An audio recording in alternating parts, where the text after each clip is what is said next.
Hey,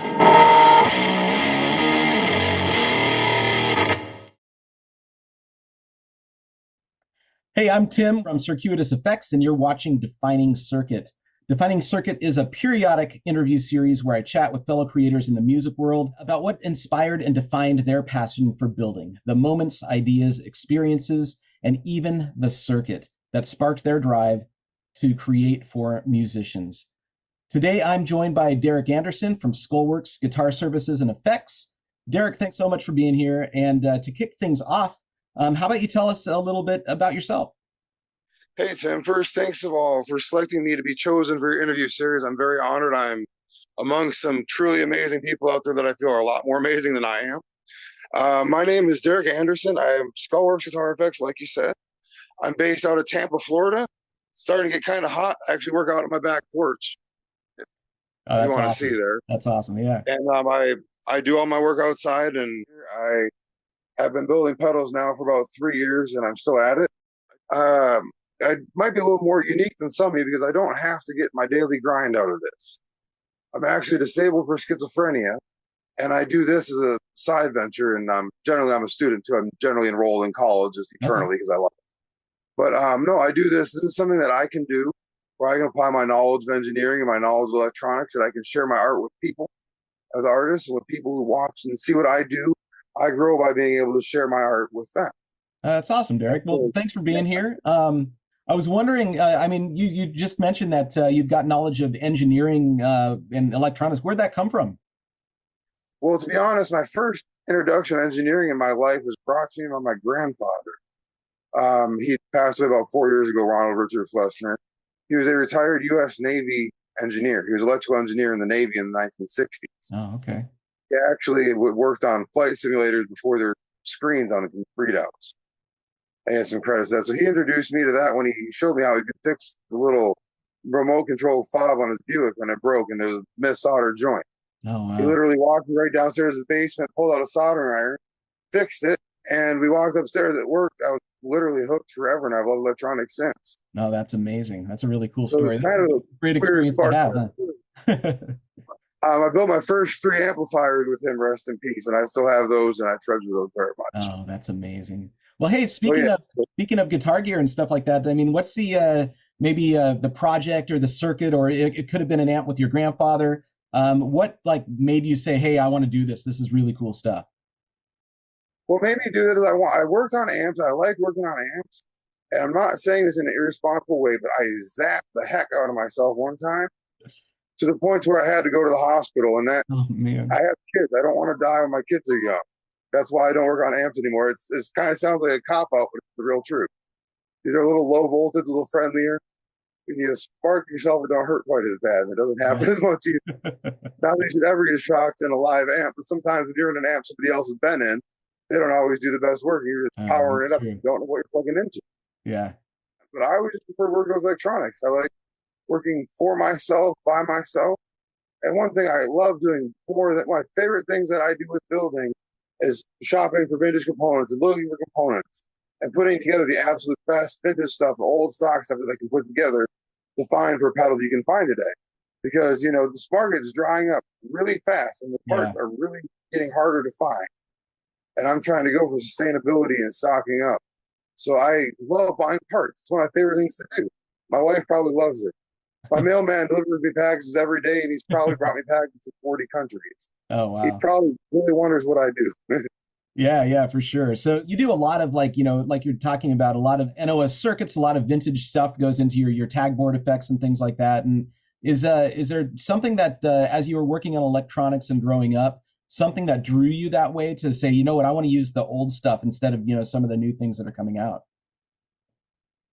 Well, my whole life I grew up with tube amps. When I was old enough to afford a tube amp and I had the luxury, I thought that was the way to go, and I've always felt that way. When I took the traditional approach to collecting my amplifiers and guitars, I've amassed a huge collection.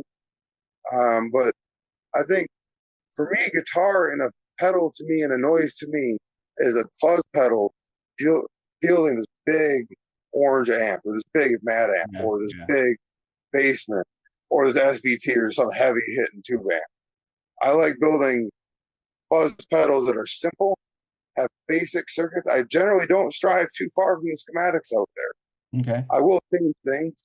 I put the art somewhat more in component selection into how I choose things and lay things out than I do into more necessarily changing values of the circuit. Yeah, yeah. The circuits we made 60 years ago are still used today because they're just that good. Just some adjustments are all you need. And I do work on modern circuits too. Please don't take that I don't. Yeah. And like I've been doing some of my heirloom stuff, which I've been working on lately, has been ZVEX circuits for some reason. You know? Yeah, those are always fun to do. I really appreciate newer circuits, but I like the big parts. I like the old parts. I look taking the back off and looking at the enclosure, being like, wow, that's some cool looking thing in there. I wonder what they do.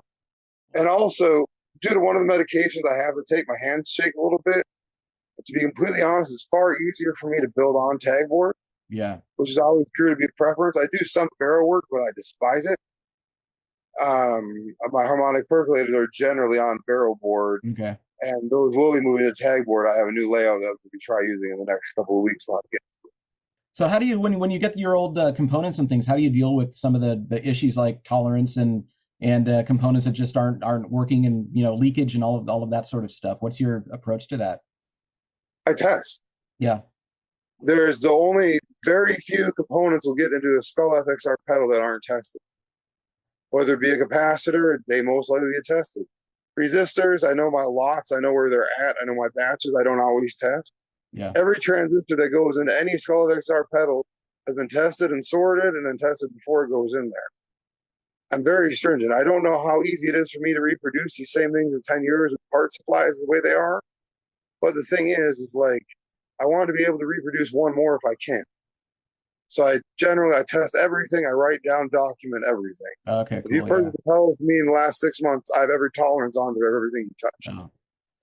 Yeah, I'd like to see that sometime offline. That'd be really interesting. That's pretty cool that you're doing that. It's funny. I started doing that a long time ago, and then at some point, I don't know why, I just stopped documenting everything, and I need to get back to it because it's so helpful to have that stuff. That's funny you say that because I didn't do that the first 3 years up until about 6 months ago. Okay. And then I kind of thought, like, man, I'm flying by the seat of my pants here. I gotta get my stuff in line a little bit, I think. Yeah. No, but that's really one cool. thing I want to touch on that I like a lot. I'm really pushing for my new heirloom series. You'll see me pushing.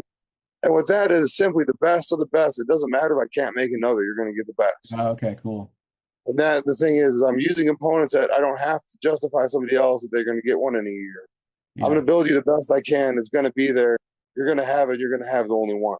So what are some of the circuits in your heirloom series then? Well, the first two heirloom series are both ZVEX woolly mammoth based. But on both of those, I added a couple little things. My fuzzy elephant, which I've always added, had a big switch on the input cap, meaning 22 nanofarad switching to 220 nanofarad for a big, huge bass difference, Okay. So that's something I included that wasn't on the original. Yeah. On the second one, I added another function. I'm really trying to make every one of them different. And the second one was sold before the first one was shipped, and I wanted to make sure he felt he got something unique. Right. So I went through and sorted a whole different batch of parts in its completion. Every part was different on that board. Wow. Keeps my integrity. Yeah. And this last heirloom one I'm debuting today is a fuzz factory, but a typical fuzz factory is 1 silicon and 2 germanium. This has 1 silicon and 3 germanium because I made the silicon switchable with germanium. And that really opens up potential for the bit crushing effect, the stuttering, the gating, because I added a bias control, which wasn't normally on there, and a silicon germanium switch. Okay. So you can really get wild with this thing. Yeah. I've turned knobs for a long time, and it's been fun. Oh, that's awesome. That's all. I turn more knobs than I play. Yeah, that's all stuff that I hope to know by second nature at some point. The way that some of you create all of the switching differences and things like that is that's so inspiring to me. I do it here and there, but I mean, some of the stuff that I see that you're making is just it's beautiful on the inside and the outside, and it's just it's really cool to see. Those are a little unique because I hand finish those, and I actually literally cure those in a toaster oven to cure the paint so they harden and everything. Yeah. I've got a process. I really put a lot of work into the last couple of years developing it. Worked out easy. That's awesome. So, hey, you mentioned one of your favorite circuits. The harmonic percolator was one, right? And the Mosrite Fuzzrite was another. Why don't you tell us a little about why the Fuzzrite is one of your favorite circuits? The Mosrite Fuzzrite was probably one of my favorite circuits because it sounds so weird, but you look at the layout, it's almost symmetrical. It was appealing. The first time I looked at it, it looked beautiful to me. I'm like, okay, so I'll build one. And that was literally why I built one. I liked the layout. I liked how it looked. And I plugged it in its existing shell, I thought it was pretty neat. But I took some time to really get into the circuit, delve into it, And one thing that I do with all my Fuzzrights is I match all of the caps in there, symmetrical caps. Probably not to 1%, but I probably match them to about 3%. I'm testing every single one of them. Yeah.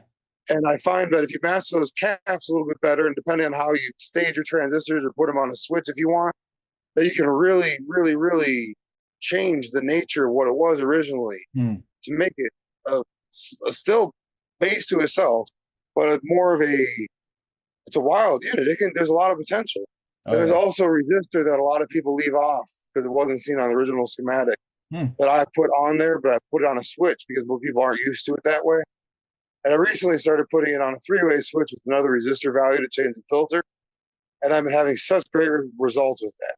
The Fuzzright is fun because it works great with any loud tube amp I've ever plugged it into. Yeah. The Fuzzright was the first circuit that I ever truly believed that I had working, right? I had done a bunch of circuits that kind of worked here and there and sounded okay. But once the Fuzzright, once I made that, I was like, this is now becoming my favorite punk rock guitar sound of all time. It's great. Punk rock guitar, punk rock bass, doom bass, doom guitar. It does it all. You really got to do a whole lot to it. Yeah, it's amazing. It's definitely one of those things that I think a lot of beginners should get into. Yeah, and the thing is really the potential of the circuit is not tapped at the beginner point. Because when you go through and match those caps, you select the transistors that I'm selecting, it adds nuances to it that aren't generally there unless those details are paid attention to. Yeah. Small details make big differences in the things that I do. So your future right now is it sort of tied up in the Heirloom series, or are you having anything else that's on the dock? Right now, I'm working on catching up from recent sales. Okay. I'm going to have an established Fuzzright, harmonic perk. But the Heirloom series are the one-offs that are going to be released every week or two. That's where all the energy is going right now. Okay. That's awesome. I have a lot of fun with it too because it's different things. I'm not stressing building the circuit board saying, can I build 10 more of these? Can I build 20 more of these? Right. You know what I mean? I'm not doing that. I'm selecting from the cream. You know what I mean? Yeah. And it's fun to do that because the result is explosive. Oh yeah, it's incredible, and I hopefully one day I'll get to hear some of your stuff, in person. That'd be fun to do, and I love the way it looks, and I'd love to check it out someday. Well, thank you so much. Yeah. Well, hey, that wraps up another episode of Defining Circuits, and thanks for watching, everyone. I hope you enjoyed the conversation that Derek and I had. Stick around. Of course, more interviews are on the way, where I'll keep exploring all of the things that define what we do and why we do it. So, Derek, thank you so much for being here. This has been a real pleasure. Thank you so much, Tim. And just again, I'd like to really say thank you for choosing me for this. I've seen some of the other builders you've done and are doing, and I feel I'm among people who are a lot better than me. Oh, it's been a lot of fun. What I love most about this community is how we all inspire each other. I'm inspired more by the gentlemen and the ladies in this list than probably a lot of people. They've done a lot of cool things. I'm just honored to be one of them. It's just me on the back porch, guys. That's all I'm doing. Sorry. Well, it's good to have you here, back porch and all. Thanks, Derek. Thank you so much.